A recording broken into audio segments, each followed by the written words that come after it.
All right, this is Miss Sonia. She's back here today for her more or less 1 week post-op. Which operation did you have? I have the Sadie. You had the Sadie. Yes. And this was an atypical operation, right? Because you'd already had a procedure before. Correct. I had the gastric bypass in the early 2000s, about 2005 or 6. Okay, and no problems with the bypass. You lost some weight, and then over time had some weight regain. Yes. And then you came to see us for conversion of your bypass to a Sadie or modified duodenal switch. Correct. Is that correct? Okay. And so a week out, pain, nausea, any of those things? No nausea, just a little bit, but you gave me a patch for that. The pain wasn't more than I would anticipate, just the discomfort, difficulty using the abdomen, laying down and sitting up, but worked around that. But no, nothing too incredibly uncomfortable. That's fantastic. What would you say to somebody who maybe was in your same shoes, had a bypass a while ago, had some issues, had some weight regain?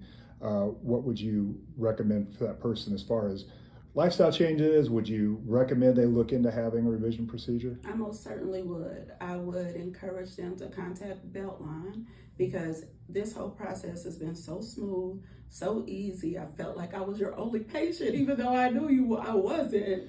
But I would definitely encourage them to come and have a conversation because if it's a surgery or a medical procedure that can help them, then you can lead them in that direction. But if it were something that they can do just by going to the support groups or maybe getting different medications that can help, I felt like I had options, and this is just the one that I chose. Awesome. So last two questions. Number one, what was your biggest fear leading into this?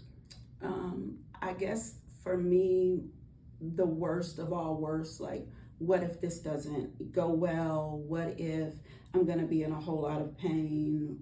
Just those general things, and just fear of failure, because I did regain with the other one. It's like, am I going to go through this and have that happen again? Sure. But I feel way more equipped than when I had it the first time. Plus, time is definitely a factor. Knowledge, experience, everything about the changes and from the time I had it. But then all of the attention your staff gave me, like the nutrition, the books, all of the resources, the portal even, it's been really helpful. Awesome. Thank you for that. So I think with anybody, there is naturally a fear of going into an elective procedure, especially a bariatric procedure. There's a lot of stigma behind it and so forth. Yeah.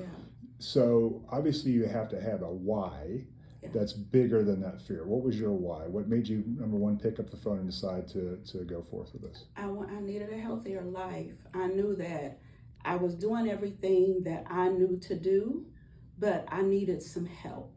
And I know that I don't want to shorten my lifespan. If there's something I can do that can extend my life, I'm going to have grandkids one day, whenever those boys start cooperating.